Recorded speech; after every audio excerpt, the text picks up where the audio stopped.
जिंदगी में भी किताबें तैरना नहीं सिखाती और न परमात्मा में तैरना सिखाती।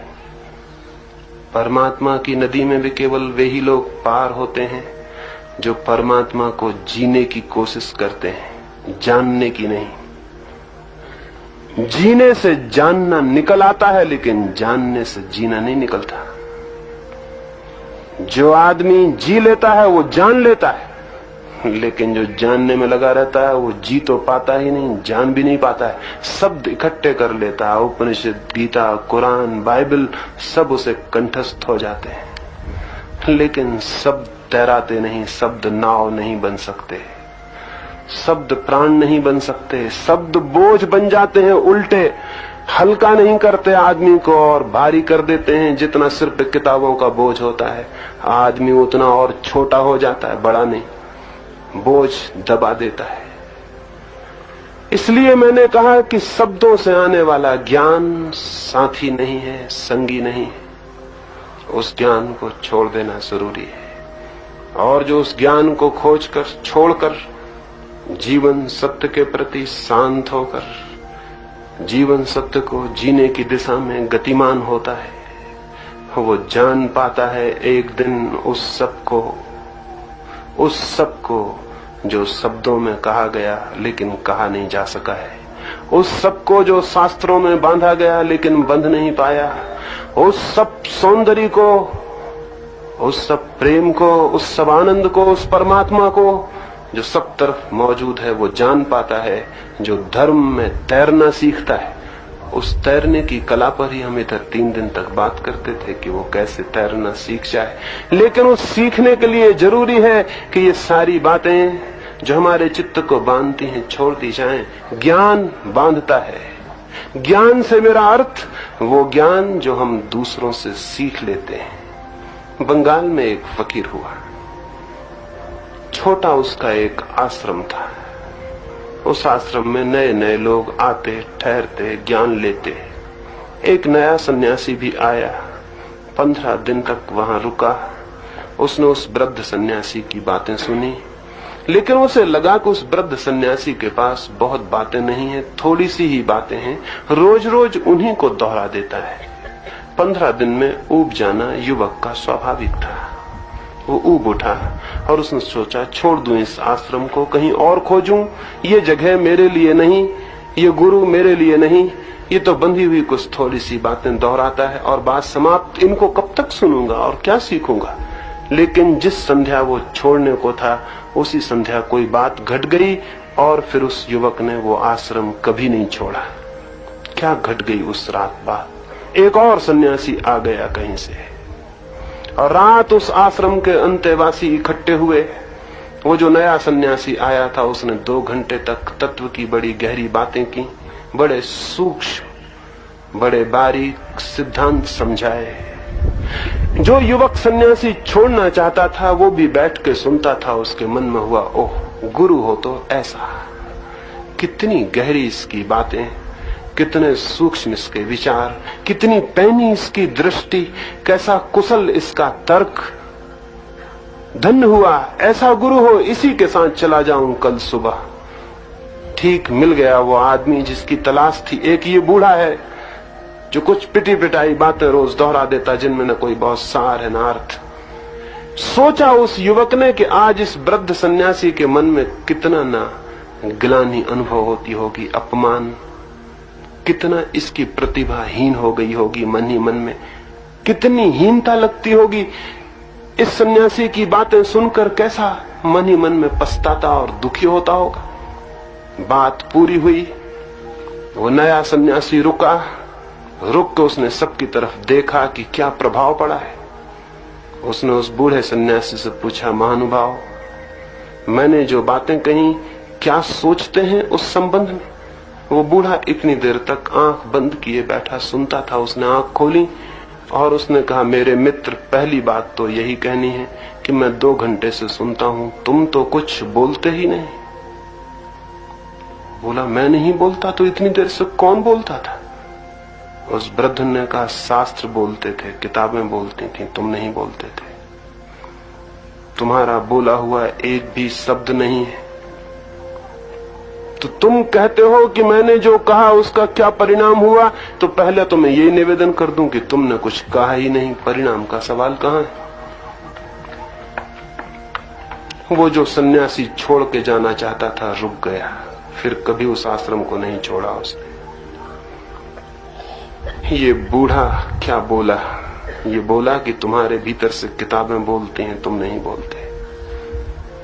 ऐसा ज्ञान जो कहीं और से आके हमारे भीतर बोलने लगता है, किसी भी अर्थ का नहीं, उसे छोड़ देना जरूरी है। और तब जागेगा वो जो हमारे भीतर छिपा है। दो तरह के ज्ञान हैं। एक तो ज्ञान होता है कुएं की भांति, और एक ज्ञान होता है हौज की भांति। हौज में हम क्या करते हैं? मिट्टी लाते, ईंट लाते, पत्थर इकट्ठे करते, दीवार बनाते, हौज का घेरा बनाते, फिर कहीं से पानी लाके हौज में भर देते हैं। हौज में अपना कोई पानी नहीं होता, हौज में सिर्फ अपनी ईंटें पत्थर की दीवार होती है। हौज में कोई पानी नहीं होता, हौज केवल दीवार होती, ईंट पत्थर की घेरा होता है। लेकिन कुएं में काम उल्टा करना पड़ता है। कुएं में सबसे पहले ईंट पत्थर मिट्टी जो कुछ हो उसे निकाल के अलग करना पड़ता है, लाना नहीं पड़ता, अलग करना पड़ता है। हौज में लाना पड़ता है, कुएं में अलग करना पड़ता है। और जब सारी मिट्टी पत्थर ईंट अलग हो जाते तो नीचे से वो निकल आता है जो जल का स्रोत है। कुएं में जल है, ईंट पत्थर ऊपर पड़े हैं, उन्हें अलग कर देना होता है। हौज में जल नहीं है, जल लाना पड़ता, रोकने के लिए ईंट पत्थर की दीवार बनानी पड़ती है। ज्ञान भी ठीक ऐसे ही दो तरह का होता है। एक हौज वाला ज्ञान होता है जिससे पंडित पैदा होते हैं। पंडित ईंट पत्थर इकट्ठा करके दीवार बना लेता अपने दीवार में। हिंदू होने की दीवार, मुसलमान होने की दीवार, वेदांती होने की दीवार, फलावादी होने की दीवार, सब तैयार कर लेता दीवार। फिर जगह जगह से पानी ले आता और अपनी हौज में भर लेता। फिर जिसकी हौज जितनी बड़ी वो उतना बड़ा पंडित हो जाता। हालांकि सच्चाई ये है कि हौज जितनी बड़ी हो उतनी जल्दी सड़ जाती है और उसका पानी बदबू फेंकने लगता है। इसलिए पंडितों के मस्तिष्क से जितनी दुर्गंध जीवन में फैलती है और कहीं से फैलती नहीं। लेकिन कुएं की बात और है। जो आदमी अपने मस्तिष्क से सारी ईंट पत्थर को बाहर निकाल के फेंक देता, जो अपने मस्तिष्क की सारी दीवारें गिरा देता, जिसके मस्तिष्क पर कोई सीमा नहीं रह जाती, मिट्टी पत्थर की सारी परत अलग हो जाती, उसके भीतर से आ जाता है वो स्रोत जीवन का, जल का, ज्ञान का।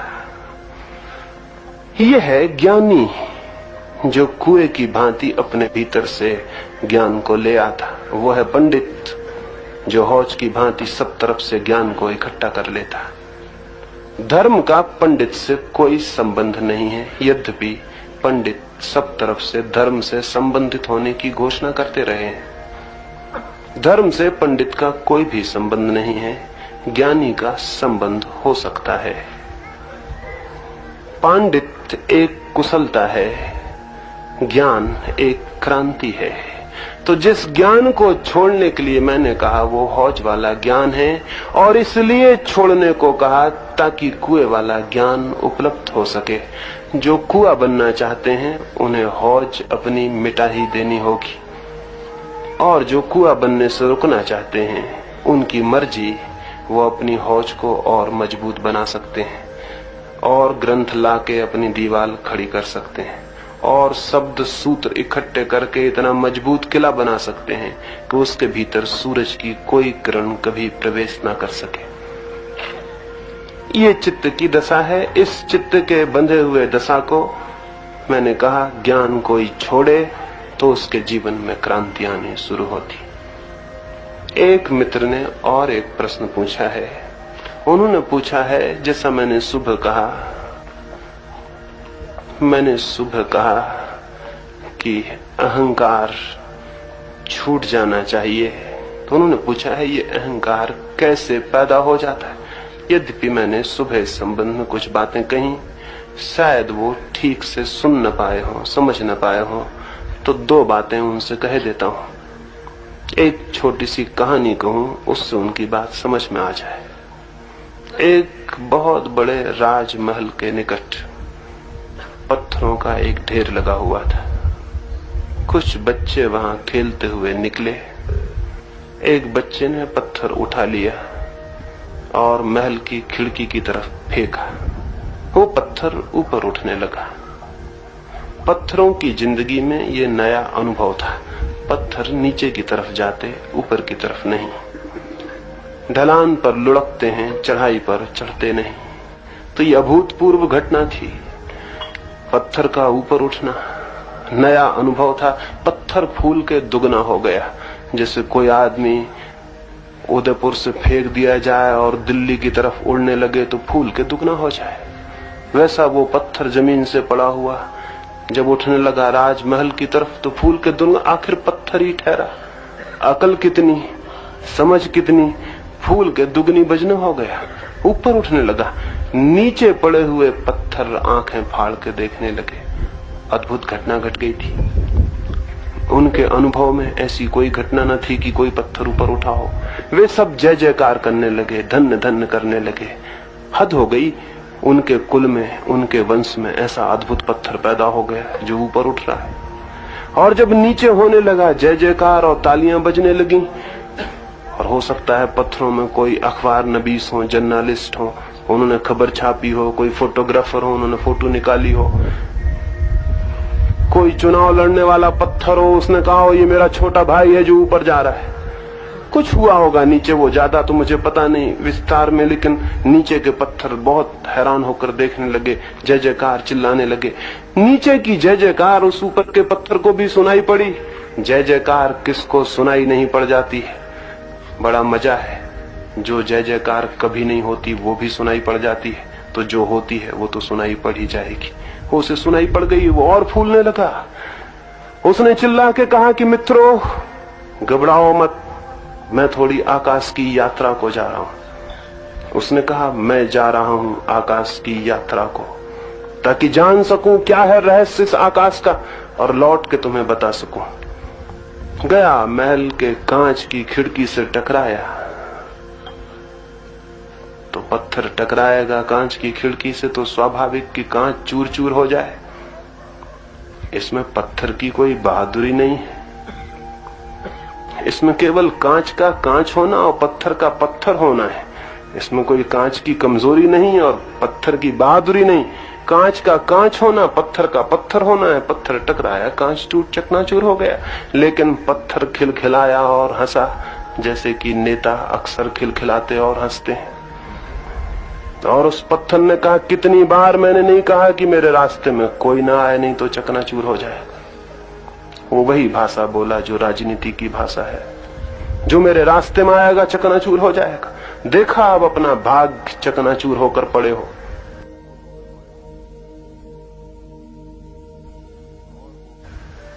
और वो पत्थर गिरा। महल की कालीन पर बहुमूल्य कालीन बिछा था। थक गया था पत्थर, लंबी उसने यात्रा की थी। सड़क की गली से महल तक की यात्रा कोई छोटी यात्रा है, बड़ी थी यात्रा। जीवन जीवन लग जाते हैं गली से उठते महल तक पहुंचते। थक गया था, पसीना माथे पर आ गया होगा, गिर पड़ा। कालीन पर गिरकर उसने ठंडी सांस ली और कहा, धन्य धन्य हैं ये लोग। क्या मेरे पहुंचने की खबर पहले ही पहुंच गई कि उन्होंने कालीन बिछा रखा है। और कितने अतिथि प्रेमी और कैसे स्वागत सत्कार के प्रेमी। महल बना के रखा मेरे लिए। क्या पता था कि मैं आ रहा हूं। ठीक जगह खिड़की बनाई जहां से मैं आने को था। ठीक ठीक सब किया, कोई भेद न पड़ा, 1 इंच में चूका नहीं। जो मेरा मार्ग था आने का, वहां खिड़की बनाई। जो मेरा मार्ग था विश्राम का, वहां कालीन बिछाए। बड़े अच्छे लोग हैं। और ये वो सोचता ही था कि राजमहल के नौकर को सुन पड़ी होगी आवाज टूट जाने की कांच की। वो भागा हुआ आया, उसने उठाया पत्थर को हाथ में। पत्थर तो हृदय गदगद हो उठा। उसने कहा आ गया। मालूम होता है मकान का मालिक स्वागत में हाथ में उठाता है, प्रेम दिखलाता है। कितने भले लोग। और फिर उस नौकर ने पत्थर को वापस फेंका तो उस पत्थर ने मन में कहा वापस लौट चलें, घर की बहुत याद आती, होम सिकनेस मालूम होती। वो वापस गिरने लगा अपनी ढेरी पर तो नीचे तो आंखें फाड़े हुए लोग बैठे थे। उनका मित्र, उनका साथी गया था आकाश की यात्रा को, चंद्रलोक गया था, वो लौट कर आया था। वो गिरा नीचे, फूल मालाएं पहनाई गईं, कई दिन तक जल से चले, कई जगह उद्घाटन हुआ और न मालूम क्या क्या हुआ। और उन पत्थरों ने पूछा कि क्या क्या। उसने अपनी लंबी कथा कही, मैंने ये किया, मैंने ये किया, मेरा ऐसा स्वागत हुआ, ऐसी ऐसी जगह मेरा सत्कार हुआ, इतने इतने शत्रु मरे। कई चीजों का गुणनफल किया उसने। एक कांच मारा था, कई कांच बताए। एक महल में ठहरा था, कई महलों में ठहरा हुआ बतलाया। एक हाथ में गया था, अनेक हाथों में पहुंचने की खबर दी, जो बिल्कुल स्वाभाविक है। आदमी का मन जैसा करता तो पत्थर का मन तो और भी ज्यादा करेगा। और तब उसके पत्थरों ने कहा मित्र तुम अपनी आत्मकथा जरूर लिख दो, हमारे बच्चों के काम आएगी। ऑटोबायोग्राफी लिखो, क्योंकि सभी महापुरुष लिखते हैं, तुम भी लिखो। वो लिख रहा है, जल्दी लिख लेगा तो आपको पता चलेगी, खबर हो जाएगी, क्योंकि उसके पहले भी और पत्थरों ने लिखी हैं और उनको आप अच्छी तरह पढ़ते रहें, वो भी लिखेगा, उसकी भी पढ़ेंगे। इस पत्थर पर आपको हंसी क्यों आती है? इस बेचारे में कौन सी खराबी है? ये आदमी से कौन सा भिन्न है? और इस पत्थर पर आप हंसते हैं तो कभी अपने पर हंसे हैं? इस पत्थर की इस बात को सुन के आप हंसते हैं कि मैं जा रहा हूं यात्रा को, लेकिन हम खुद क्या हैं? क्या हम भी किन्हीं अनजान हाथों के द्वारा फेंके गए पत्थर नहीं? हमें पता है हम क्यों जन्म लेते हैं, हमें पता है हम कैसे पैदा हो जाते हैं, हमें पता है कौन हमें फेंक देता, कौन अनजान ताकत, कौन अनजान हाथ, कौन अपरिचित फेंक देता जीवन में। लेकिन हम कहते हैं मेरा जन्मदिन है। आपसे पूछा था किसी ने कि आप किस जन्मदिन पैदा होना चाहते हैं? आपसे कोई तारीख तिथि कोई पूछी थी कि आप कब पैदा होना चाहते हैं, जो आप कहते हैं मेरा जन्मदिन? आपका कोई निर्णय है इसमें, आपकी कोई चॉइस? आपसे किसी ने पूछा था आप पैदा भी होना चाहते हैं कि नहीं होना चाहते? ना आपसे किसी ने पूछा कि आप पैदा होना चाहते हैं, न पूछा दिन, न कोई तारीख, लेकिन कहते हैं मेरा जन्मदिन। ये मेरा बड़ा अजीब है। कहते हैं मेरी जवानी, आप ले आए इस जवानी को, यह आपके हाथ का कोई काम है, यह आपका प्रयत्न है कोई कि आप जवान हो गए? क्या आप चाहते कि जवान न हो तो आप रुक जाते जवान होने से? नहीं, लेकिन कहते मेरी जवानी, ये मैं कहां आ गया इस जवानी में? कहते मेरी जिंदगी, क्या है जिंदगी आपकी? कौन सी चीज आपकी है इस जिंदगी में? कहते हैं मेरा शरीर, क्या है आपका इसमें?